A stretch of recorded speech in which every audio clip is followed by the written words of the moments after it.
पिछले टर्न पर हम लोगों ने प्रश्नावली 3A पढ़ी थी। चैप्टर का नाम था दो चर वाले रैखिक समीकरण युग्म।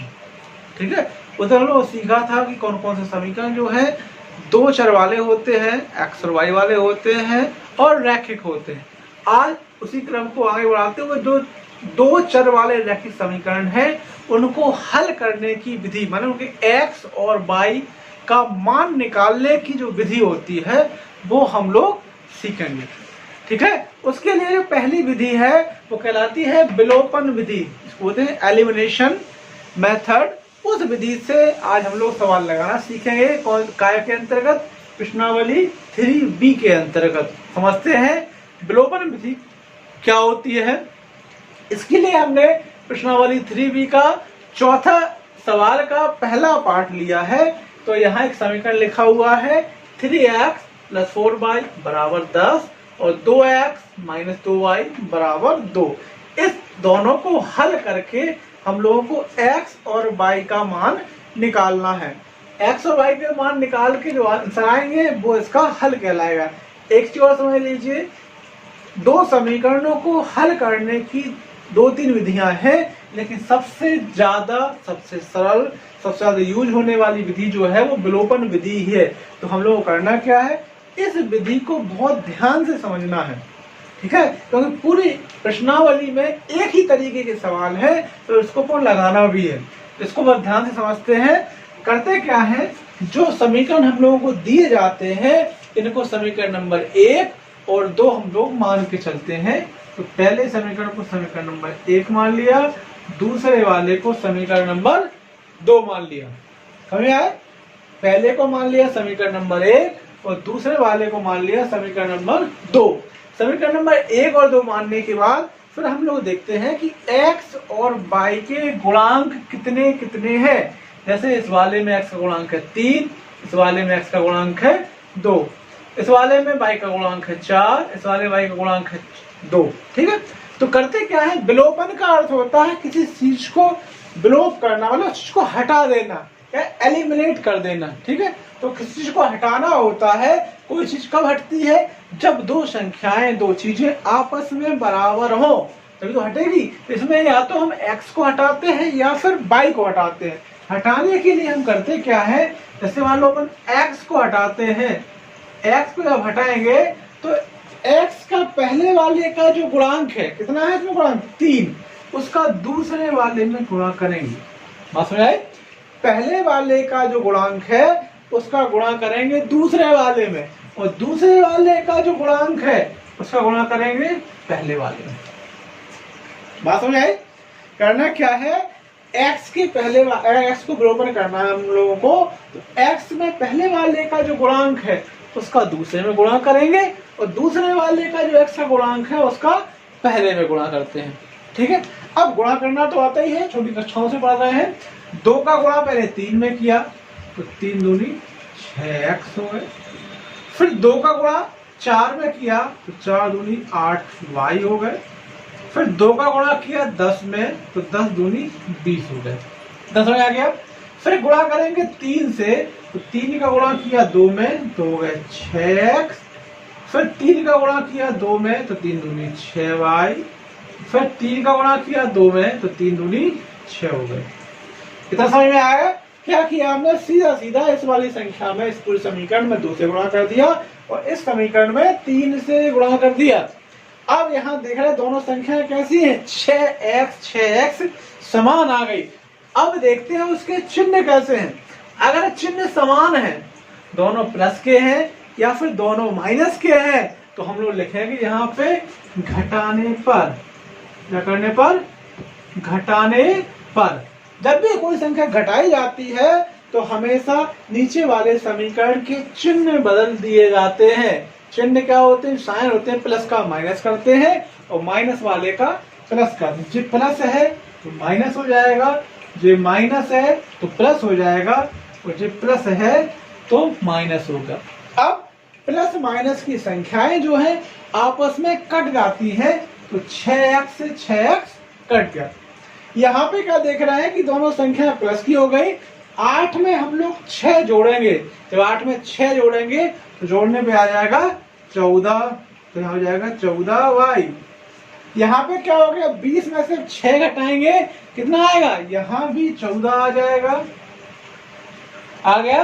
अब जब y का मान निकालेंगे तो इस 14/14 आ जाएगा और इसका इसमें भाग लगाएंगे तो इसका आंसर आ जाएगा 1। इतना समझ में आ गया। अब करना क्या है, जो y का मान निकला है उसका समीकरण नंबर 1 या समीकरण नंबर 2 किसी में भी रख सकते हैं लोग। लिख देंगे y का मान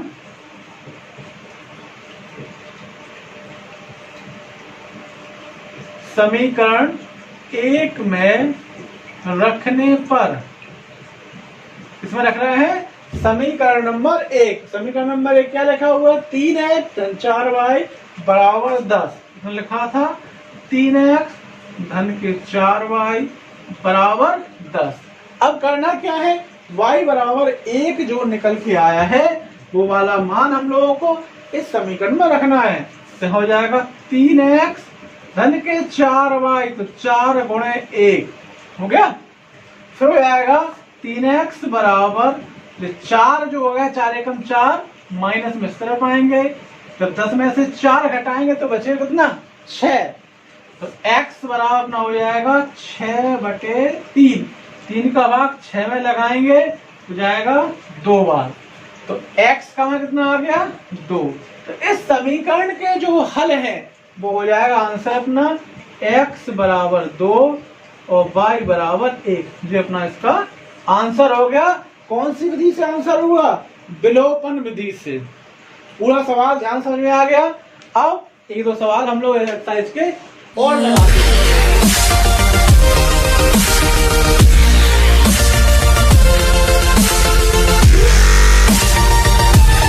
10वां क्वेश्चन थोड़ा सा देखने में कठिन सा लग रहा है, इसको समझते हैं। लिखा हुआ है √2x प्लस √3y बराबर 0। इसका तरीका बताया था, इसको समीकरण नंबर 1 मानना है। और फिर लिखा हुआ √3x √8y बराबर 0, इसको समीकरण नंबर 2 मानना है। सवाल है तो सरल, लेकिन केवल अंडरवुड के चिन्ह लगने से हम लोगों को ये वाला सवाल थोड़ा सा कठिन लगने लगता है। ठीक है, तो इसमें बिल्कुल कुछ जैसा हमने अभी चौथा सवाल बताया था उसी सवाल से इसको भी लगाना है। बिल्कुल इसको कठिन नहीं समझना है। करना क्या है, क्या बताया था, यहाँ पे अगर हम लोग को x वाली संख्या कैंसिल करनी है तो करना क्या है कि x के गुणांक आपस में गुणा करना है। जैसे मान लो यहाँ पे x का गुणांक कितना है, √2 लिखा है, इसमें कितने से गुणा करेंगे हम लोग, √2 से। यहाँ पे √3 लिखा है, तो इसके ऊपर वाले कितने से गुणा करेंगे, √3 से। बात समझ में आई। इसका √2 का इसमें गुणा करना है, इसका √3 का इसमें गुणा करना है। जो गुणा करेंगे तो √2 का √3 में गुणा करेंगे तो यहाँ हो जाएगा √6, 3 दूनी 6, लेकिन रूट के अंदर ही रहेगा, ध्यान रखना इस चीज का। फिर √3 का √3 में गुणा करेंगे तो यहाँ हो जाएगा रूट के अंदर 9 y बराबर 0। अब √2 का इसमें गुणा करेंगे तो हो जाएगा √6x, यहाँ हो जाएगा माइनस √16y बराबर 0। इसका क्या बताया था हमने कि अगर दोनों के चिन्ह समान है तो घटाते हैं, अगर चिन्ह विपरीत है तो जोड़ते हैं। इसमें भी हम लोग लिखेंगे घटाने पर, तो यहाँ हो जाएगा माइनस, यहाँ प्लस, यहाँ पे माइनस, ये वाली संख्या कैंसिल हो गई। यहाँ पे देखो क्या लिखा है, √9 की वैल्यू होती है।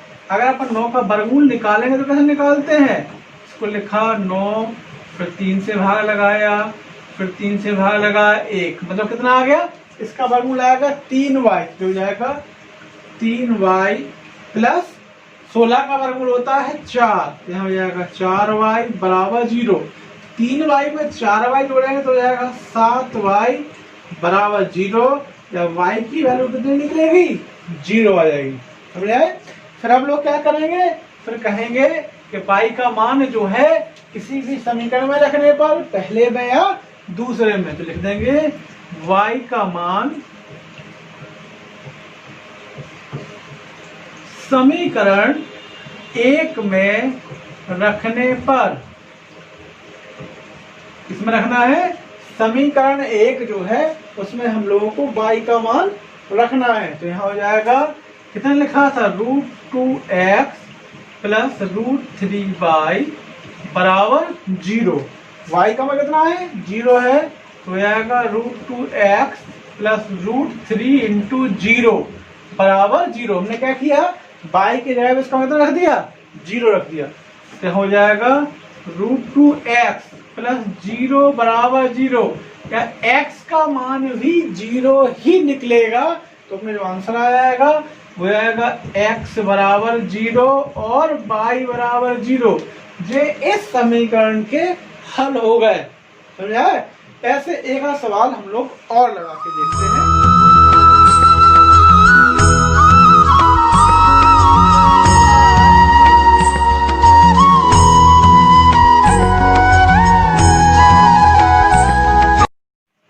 बच्चों अब समझते हैं इसी प्रश्नावली का 13वां सवाल, जो देखने में भी कठिन लग रहा है हम लोगों को। क्या लिखा हुआ है, x माइनस वाई बराबर a square minus a b plus b square. फिर लिखा हुआ है x प्लस वाई बराबर a square plus a b plus के बी स्क्वायर। तरीका वही है, समीकरण नंबर 1 मानो, समीकरण नंबर 2 मानो। तो समीकरण नंबर इसको अपन 1 मान लेंगे, इस वाले को समीकरण नंबर 2 मान लेंगे। फिर क्या करते हैं, गुणांकों की आपस में गुणा करते हैं। यहाँ हम देख रहे हैं तो x का कोई गुणांक है ना y का कोई गुणांक है, तो x और y का कोई गुणांक नहीं है, संख्या समान है, तो इनको सीधा तो लिखेंगे जोड़ने पर या फिर लिखेंगे घटाने पर। अभी तक हमने 2 सवाल लगाए हैं, उन सब में क्या किया था, x के को काटा था, इस वाले हम लोग y को काट के देखते हैं। तो y में क्या लिखा हुआ है, यहाँ पे जो है y एक प्लस का है एक माइनस का है। क्या बताया था कि जब एक प्लस एक माइनस का हो तो फिर लिखते हैं जोड़ने पर, अगर दोनों प्लस के अगर x को काटते तो लिखते घटाने पर। यहाँ पे एक माइनस एक प्लस का है तो संख्या कट जाएगी, यहाँ x और x मिल के हो जाएंगे 2x बराबर। यहाँ पे देखो ए भी प्लस माइनस के हैं जो आपस में कट जाएंगे, यहाँ कितना बचेगा, ए स्क्वायर और ए स्क्वायर हो जाएगा 2a स्क्वायर और बी स्क्वायर और बी स्क्वायर हो जाएगा 2b स्क्वायर। जब x का मान निकालेंगे देखो इन दोनों में से 2 आ जाएगा कॉमन, यहाँ बचेगा a square plus b square और x के साथ वाला 2 जो है वो इसके नीचे आ जाएगा, 2 से 2 कट जाएगा, x बराबर आ जाएगा a स्क्वायर प्लस के बी स्क्वायर। अब x का मान किसी भी समीकरण में रख के हम लोग y का मान निकाल सकते हैं। मान लिया अभी तक 2 सवाल लगाए, उस समय हम लोगों ने पहले समीकरण में मान रखा था, इसलिए इस बार समझने के लिए दूसरे समीकरण में x का मान रख के देखते हैं। लिख देंगे x का मान समीकरण 2 में रखने पर, कौन समीकरण में रखना है, अब दूसरे नंबर वाले में। दूसरे नंबर वाला क्या लिखा हुआ था, x प्लस वाई बराबर a square plus a b plus b square लिखा है।